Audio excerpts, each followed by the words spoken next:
కాంగ్రెస్ వరంగల్ ప్రజాపాలన విజయోత్సవ సభలో కేసీఆర్పై ముఖ్యమంత్రి రేవంత్ రెడ్డి హాట్ కామెంట్స్ చేసేశారు. కేసీఆర్పై పంతం పట్టి గెలిచానని, ఇక కేసీఆర్ పని తెలంగాణలో అయిపోయినట్లేనని, ఆ మొక్కను మళ్లీ మొలవనివ్వబోను అన్నారు రేవంత్ రెడ్డి. అసెంబ్లీ ఎన్నికల్లో ఓడించాం, పార్లమెంట్ ఎన్నికల్లో గుండు సున్నా వచ్చినా కేసీఆర్కు తెలివి రాలేదన్నారు. ఫామ్ హౌస్కే పరిమితమైన కేసీఆర్ను ప్రజలు కూడా మర్చిపోయారు అన్నారు రేవంత్. కనీసం సొంత నియోజకవర్గం ప్రజలకు కూడా అందుబాటులో లేకుండా తప్పించుకు తిరుగుతున్నారు కేసీఆర్ అని రేవంత్ ఎద్దేవా చేశారు.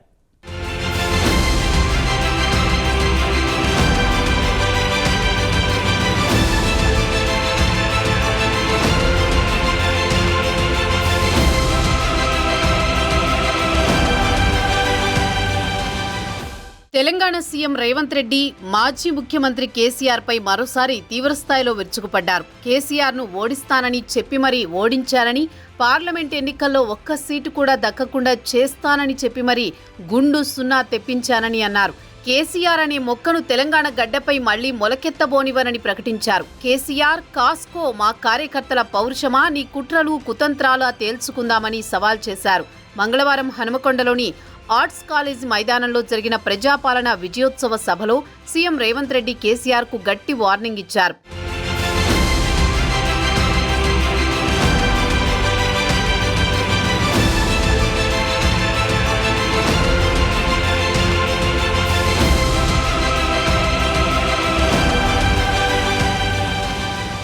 ఫామ్ హౌస్ లో మౌనంగా పడుకుంటే ఆయన సంగతి నాకు తెలియదనుకున్నాడేమో. ఆయన ముందు తెలుసు, వెనుక తెలుసు, ఆయన ఉపాయం తెలుసు, ఉబలాటం తెలుసు. అన్నింటికీ కుక్క కాటుకు చెప్పు దెబ్బ అనే మందు నా దగ్గర సిద్ధంగా ఉంది. తప్పకుండా ఆ మందును ఆయనకు పెడతా అని కేసీఆర్ ను ఉద్దేశించి రేవంత్ వ్యాఖ్యానించారు. చర్చకు రమ్మంటే కేసీఆర్ రారు. ఇద్దరు చిల్లరగాళ్లను ఊరి మీదికి వదిలి ఏది పడితే అది మాట్లాడిస్తున్నారు. 10 నెలల్లో ప్రజలు ఏదో కోల్పోయారని అంటున్నారు. ఎవరూ ఏమీ కోల్పోలేదు. కేసీఆర్ ఇంట్లో 4 ఉద్యోగాలు తప్ప అంటూ ధ్వజమెత్తారు రేవంత్ రెడ్డి. కేసీఆర్, కేటీఆర్ల ఉద్యోగం ఉడితే 50,000 తెలంగాణ యువతకు జాబులు వచ్చాయన్నారు. వరి వేసుకుంటే ఉరేనని కేసీఆర్ రైతులను కించపరిచారని, ఆయన ఫామ్ హౌస్లో 110 ఎకరాల్లో వరి సాగు గుట్టును బయటపెట్టామన్నారు.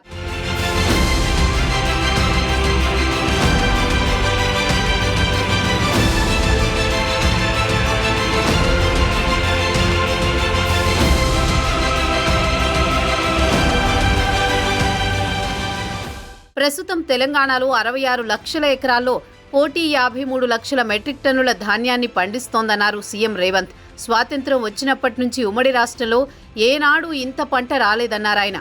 కనీస మద్దతు ధర కల్పించడమే కాకుండా సన్నవడ్లకు 500 రూపాయల బోనస్ కూడా ఇచ్చి కొంటున్న రాష్ట్రం మనదేనని, దేశంలోనే రైతులను ఆదుకున్న ప్రభుత్వం తమదని అన్నారు.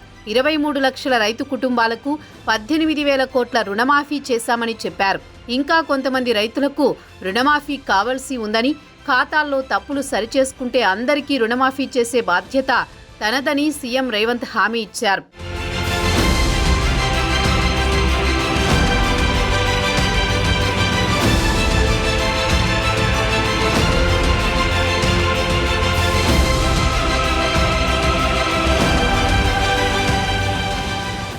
రాజీవ్ గాంధీని విమర్శించే నైతికత కేసీఆర్ కు లేదని సీఎం రేవంత్ రెడ్డి ఎద్దేవా చేశారు. నీ దుఃఖమేందో, బాధ ఏందో చెప్పు. నువ్వు చెప్పింది నిజమైతే అసెంబ్లీకి రా, చర్చ పెడదాం. తేదీ, సమయం నువ్వే చెప్పు. ఆ రోజే అసెంబ్లీ పెడతా. ఓడితే పోయి ఇంట్లో పడుకుంటావా? రాహుల్ గాంధీని చూసి నేర్చుకో. 3 సార్లు ఓడిపోయిన ప్రతిపక్షంలో ఉండి కన్యాకుమారి నుంచి కశ్మీర్ వరకు 150 రోజులు 4,000 కిలోమీటర్లు మండుటెండల్లో, మంచుకొండల్లో పాదయాత్ర చేసి ప్రజలకు అందుబాటులో ఉన్న బాధ్యతాయుత ప్రతిపక్ష నాయకుడాయన. నువ్వు మాత్రం అధికారంలో ఉంటే దోచుకుంటా, ప్రతిపక్షంలో ఉంటే ఫామ్ హౌస్లో పడుకుంటా అంటున్నావు. ఇదేనా నీ విధానం? నిజంగా ప్రజలు కష్టాల్లో ఉంటే ఫామ్ హౌస్లో గాడిద పళ్ళు తోముతున్నావా? ప్రజల్లోకి వచ్చి మాట్లాడు. ప్రతిపక్షంగా ప్రభుత్వానికి ఏం సూచన చేస్తావో చెయ్యి. వినడానికి మేం సిద్ధంగా ఉన్నాం. నువ్వు లేవనెత్తిన అంశాలు సహేతుకంగా ఉంటే సరిదిద్దేందుకు సిద్ధంగా ఉన్నాం అని సీఎం రేవంత్ అన్నారు. 10 ఏళ్ల కాలంలో రాష్ట్రాన్ని కేసీఆర్ అప్పుల కుప్పగా మార్చారని, ధనిక రాష్ట్రాన్ని 7 లక్షల కోట్ల అప్పుల పాలు చేశారని ఆరోపించారు.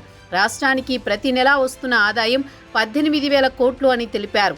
వీటిలో 6,500 కోట్లు ఉద్యోగుల జీతాలకు పింఛన్లకు ఖర్చు చేస్తున్నామని, మరో 6,500 కోట్లు కేసీఆర్ చేసిన 7 లక్షల కోట్ల అప్పులకు వడ్డీలు కడుతున్నామని వివరించారు. మిగిలిన 5,000 కోట్లతో రాష్ట్రంలో ప్రజల అవసరాలు తీర్చడానికి కష్టపడుతుంటే బావా బామ్మర్దులు బిల్లారంగాల్లా కాళ్లలో కట్టె పెడుతున్నారని బీఆర్ఎస్ నేతలు కేటీఆర్, హరీష్ రావులను ఉద్దేశించి రేవంత్ విమర్శించారు.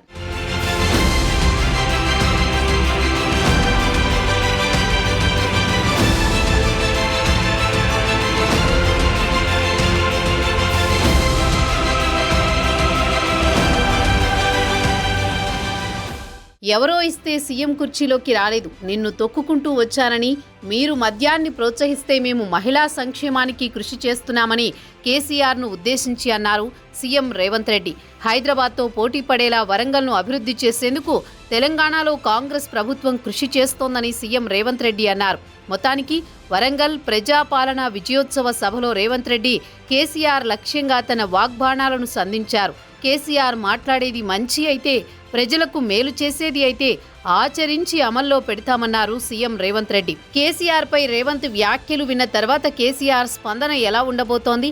ఎన్నికల్లో ఓడినప్పటి నుంచి అనుచరులకు కూడా దొరకకుండా ఉంటున్న కేసీఆర్ ను రేవంత్ మళ్లీ మొలకెత్తనివ్వనంటున్నారు. ఇప్పటికైనా కేసీఆర్ మౌనం వీడుతారా? రేవంత్ విమర్శలకు సమాధానం చెబుతారా? వేచి చూడాల్సిందే.